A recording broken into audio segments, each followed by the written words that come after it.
नमस्कार, भारत होम्योपैथी के YouTube channel पर आपका स्वागत है। आज की इस वीडियो में मैं आपको बताने वाला हूं अर्थराइटिस से रिलेटेड मिथ्स के बारे में, मिसलीडिंग कंसेप्ट्स के बारे में जो लोगों के दिमाग में रहते हैं। मई का महीना चल रहा है और अर्थराइटिस अवेयरनेस मंथ भी चल रहा है। अमेरिका में इसे अर्थराइटिस अवेयरनेस मंथ के रूप में मनाया जाता है। तो ऐसे में हमारे लिए भी बहुत ज़रूरी हो जाता है, क्योंकि जब भारत होम्योपैथी में पेशेंट्स आते हैं, उनसे डॉक्टर्स बात करते हैं, तो उन्हें पता चलता है कि पेशेंट्स के दिमाग में कई मिसलीडिंग कंसेप्ट्स होते हैं अर्थराइटिस को लेकर। उनके दिमाग में कई ऐसे मिथ्स होते हैं जिन्हें वो सच मान चुके होते हैं और उन्हें समझ नहीं आ रहा होता कि उनके साथ ये प्रॉब्लम कैसे होगी। जैसे कि सबसे पहला मिथ उनके दिमाग में क्या रहता है, उनके दिमाग में ये रहता है कि अर्थराइटिस एक सर्टेन एज में ही हो सकता है, यानी जो हमारे जोड़ों की दर्द की परेशानी है वो एक सर्टेन एज यानी आफ्टर 60 ही हो सकती है। लेकिन यहाँ पेशेंट्स गलत होते हैं। अगर आप भी यही सोचते हैं तो आप अपने इस मिथ को आज ही दूर करें, क्योंकि अर्थराइटिस एक सर्टेन एज में नहीं होता। ये आफ्टर 50 बहुत लोगों को हो सकता है, लेकिन ऐसा नहीं है कि ये 50 की एज क्रॉस करने के बाद ही होगा। कई बच्चे ऐसे होते हैं जिनको बचपन में चोट लग जाती है, जॉइंट्स में पेन होता है, तो इस वजह से भी उन्हें थोड़े समय के बाद ही अर्थराइटिस की प्रॉब्लम बन जाती है। वहीं सोराइसिस एक स्किन से रिलेटेड डिसऑर्डर है, तो इसमें क्या होता है कि जब ये सोराइसिस भी 10 साल तक लगातार बना रहता है और जॉइंट्स पर भी आपको सोराइसिस की प्रॉब्लम होती है, तो इससे आपको सोराइटिक अर्थराइटिस हो जाता है। तो ऐसे में अर्थराइटिस की कोई सर्टेन एज नहीं होती। सबसे पहले आप अपने इस मिथ को दूर करें। दूसरा मिथ जो अक्सर हमने देखा है लोगों में, वो ये रहता है कि अर्थराइटिस में अगर हम एक्सरसाइज करते हैं, जब हमारे जोड़ों में दर्द होता है तो हम एक्सरसाइज करते हैं तो हमारे जोड़ों का दर्द और बढ़ जाता है। एक्सरसाइज अर्थराइटिस में हमें नहीं करनी चाहिए, क्योंकि ये उसकी कंडीशन को वर्स कर सकता है और ख़राब कर सकता है। तो दोस्तों, मैं आपको ये बता दूं, ये मिथ आपके दिमाग में जिसने भी डाला है या आपको किसी ने बताया है तो ये बिल्कुल गलत बताया है, क्योंकि डॉक्टर्स हमेशा आपको ये बोलते हैं अगर आपको अर्थराइटिस है तो आप एक्सरसाइज जरूर करें। आपके जिस भी जॉइंट में पेन है, स्टिफनेस है, स्वेलिंग है, आप उस पेन वाले हिस्से से जरूर एक्सरसाइज करें, क्योंकि जब आप एक्सरसाइज करते हैं तो आपकी मसल्स को स्ट्रेंथ मिलती है, आपके जॉइंट्स को स्ट्रेंथ मिलती है, और जो स्टिफनेस आप महसूस कर रहे होते हैं या जो आपके हाथों में मूवमेंट में कमी होती है और जो स्वेलिंग आप फेस कर रहे होते हैं, आप देखेंगे उनमें आपको रिलीफ मिलेगा। तो अगर आप भी ये सोचकर एक्सरसाइज नहीं करते कि अगर अर्थराइटिस में आप एक्सरसाइज करेंगे तो आपकी प्रॉब्लम और ज़्यादा बढ़ जाएगी, तो आप गलत कर रहे हैं। ऐसा आप बिल्कुल ना करें।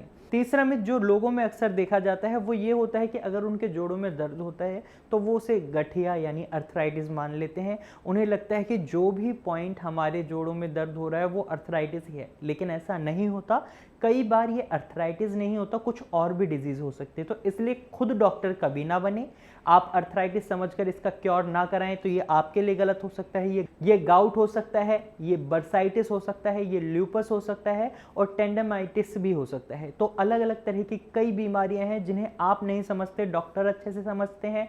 तो आप मेडिकल ट्रीटमेंट से ना बचें। अगर आपको जोड़ों में दर्द है तो आप एक बार अपना मेडिकल ट्रीटमेंट जरूर करवाएं, अपने एक्सरेज करवाएं, डॉक्टर से मिलें। जब आपको पता चलेगा कि आपको अर्थराइटिस है या कोई और डिजीज है, आप खुद ही इसको अर्थराइटिस ना समझें। चौथा मिथ जो अक्सर हमने देखा है, पेशेंट्स में देखने को मिलता है, पेशेंट्स के मन में ये रहता है कि अर्थराइटिस का कोई ट्रीटमेंट ही नहीं है। तो यहाँ पर दोस्तों आप गलत हैं। अगर आपको भी ये लगता है कि अर्थराइटिस का ट्रीटमेंट नहीं है तो ये बहुत गलत सोच है आपकी। और कई ऐसे पेशेंट्स हमने देखे हैं जिनकी फैमिली में बहुत टाइम से जोड़ों में दर्द बना रहता है, हाथों में अकड़न है, और जिन्हें रेमेटॉइड अर्थराइटिस हो गया है तो उनके हाथों की अकड़न की वजह से उनकी हैंड्स की जो मूवमेंट है, जो फ्लेक्सिबिलिटी है, उसमें भी काफ़ी चेंजेस आए हैं और जो शेप है उसमें भी चेंजेस आए हैं। जैसे सपोज अगर इस हाथ में किसी को रेमेटॉइड अर्थराइटिस हो जाता है तो उनके हाथों की मूवमेंट थोड़ी सी ऐसी भी हो जाती है, टेढ़े हो जाती हैं उंगलियां उनकी। तो वो पेशेंट्स इन सभी प्रॉब्लम्स को फेस कर रहे होते हैं काफ़ी लंबे टाइम से, क्योंकि उन्हें लगता है कहीं से दवाई लेंगे कोई असर नहीं होगा, क्योंकि इस बीमारी का कोई इलाज ही नहीं है। लेकिन ऐसा नहीं होता। अगर आप मेडिकल ट्रीटमेंट लेते हैं, आप होम्योपैथिक ट्रीटमेंट लेते हैं, तो आप देखेंगे होम्योपैथिक ट्रीटमेंट की मदद से आप अर्थराइटिस में होने वाले दर्द, सूजन और जो आपकी स्टिफनेस होती है, अकड़न होती है, उससे आप निजात पा सकते हैं। इस बीमारी को मैनेज कर सकते हैं। जैसे ऑस्टियोआर्थराइटिस है और रेमेटॉइड अर्थराइटिस है, इन दोनों बीमारी को मैनेज किया जा सकता है। लेकिन गाउट की बात करें तो यूरिक एसिड जब आपके शरीर में स्टोर होने लगता है तो इस वजह से आपके जॉइंट्स में पेन बनने लग जाता है।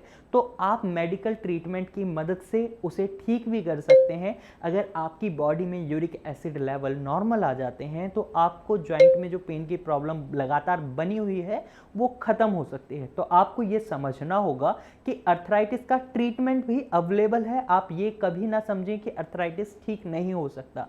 तो अगर आप जोड़ों के दर्द से परेशान हैं और आप कंफ्यूज हैं कि आपको अर्थराइटिस है या नहीं, या आप कंफर्म्ड हैं कि आपको अर्थराइटिस है लेकिन आपके दिमाग में ये सारे मिथ्स थे जो आज मैंने दूर करे हैं, तो आप कमेंट करके हमें ज़रूर बताएं कि आपको ये वीडियो कैसी लगी। साथ ही अगर आपको ये इन्फॉर्मेशन अच्छी लगी है तो आप इसे अपने दोस्तों और रिश्तेदारों के साथ ज़रूर शेयर करें।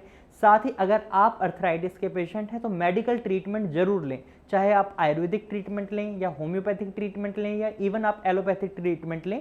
जिस भी ट्रीटमेंट से आपको रिलीफ मिलता है आप उस ट्रीटमेंट को लें। अगर आप भारत होम्योपैथी से ट्रीटमेंट लेना चाहते हैं तो आप नीचे दिए गए नंबर पर कॉल कर सकते हैं और भारत होम्योपैथी की डॉक्टर्स की टीम के साथ बात कर सकते हैं, उनसे कंसल्टेशन ले सकते हैं।